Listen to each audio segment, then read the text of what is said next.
So let's talk about multiplying polynomials. In multiplying polynomials, we're going to do the same math. We're going to distribute. And I'm going to do this first one relatively slowly so that you can see what we're doing. I'm going to multiply 2r squared by the 6r squared. Then I'm going to multiply the 2r squared by the 2r. And then I'm going to multiply the 2r squared by the negative 7.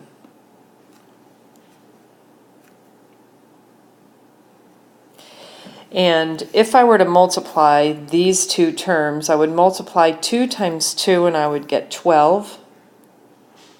And then I would multiply the r squared and the r squared. And r squared times r squared, I add those exponents, so I'm going to get an r to the 4th.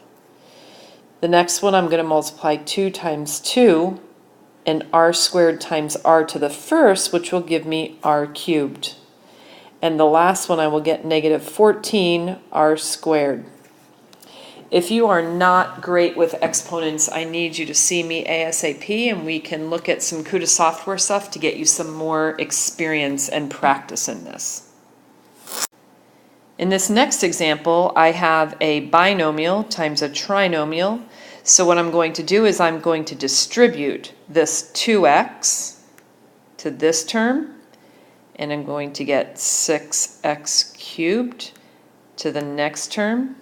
I'm going to get minus 4x squared, and the last term, and I'm going to get minus 2xy. Now I'm going to distribute the negative 5. I'm going to distribute the negative 5 to the 3x squared, and I'm going to get minus 15x squared y. I'm going to distribute it here, and I'm going to get plus 10xy. I always put my letters alphabetically, so I know this is y times x, but I'm going to make it x times y, so it's alphabetically. And my last one, I'm going to multiply here and get plus 5y squared. Now my job is to put this in standard form. Now I always put these in decreasing degree, but you'll notice this term is 3, this term is 2, this term is 2, this term is 3, this term is 2, this term is 2. So I'm just going to do my best to put them in order. And it will look like this. I'm going to start off with the 6x cubed. And I'm going to go to the minus 15x squared y. Then I'm going to go to degree 2. And I have a whole bunch of them. I have minus 4x squared. And I have these will combine to 8xy. Remember, combining like terms, if my variables look exactly the same, this xy and this xy, I can combine these together.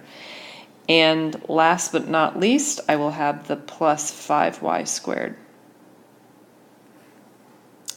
Okay, last thing I want to show you is it's vertical multiplication. Some of you will like it. And basically, if you remember from when you first learned, I multiply the 6 times the 6 and then the 6 times the 5.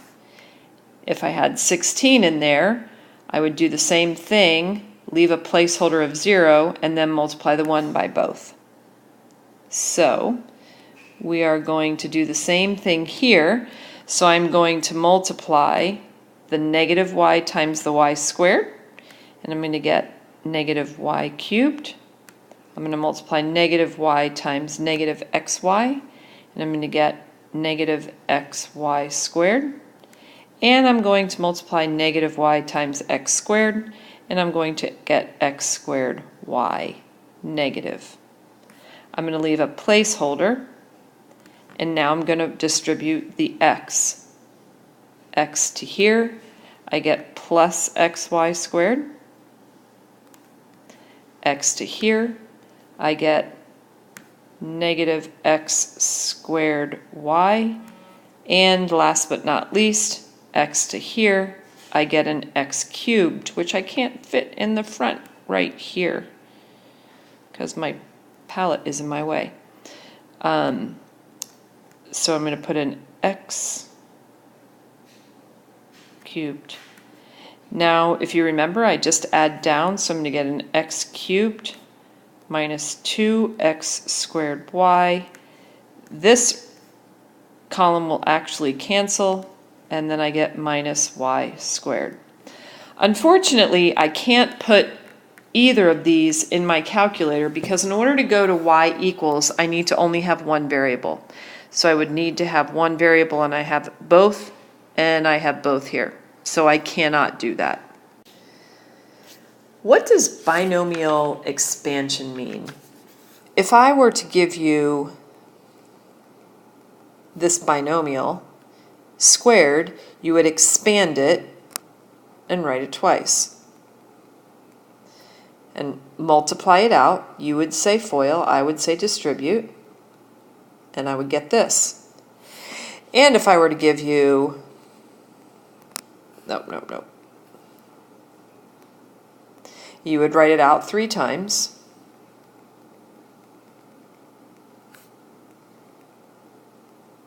And multiply it out.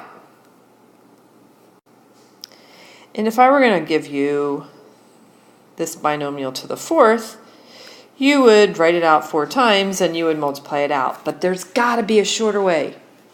Well, I know for this one, it's square the first term, multiply this, 2x, and double it, square the last. What could help me with this? So let's look at the pattern that Pascal's triangle actually will give us in binomial expansion. I've written the Pascal's triangle over here, just like we looked at the other day, actually probably today in class. And I'm going to look at what I get when I expand my binomial. So this first one, anything to the 0 is 1. Notice? 1. Okay. A plus b to the first, anything to the first is itself. Notice my coefficients are 1 and 1. A plus b squared is square the first, multiply and double, square the last. My coefficients are 1, 2, 1. 1, 2, 1. So the third, these are going to be my coefficients, so I'm just going to go ahead and put them in.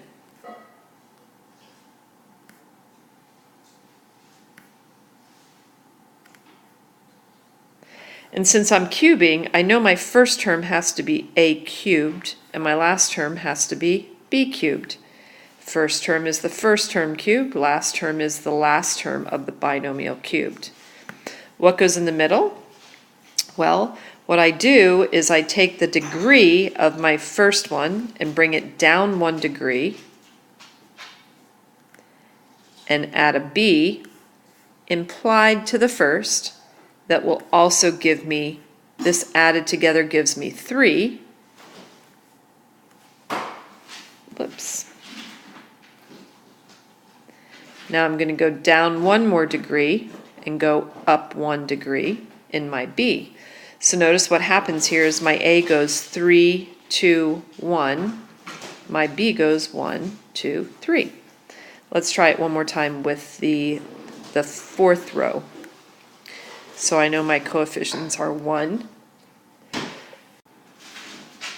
and a 4 and a 6 and a 4 and a 1. And my first term is going to be my a to the 4th, and my last term is going to be my b to the 4th.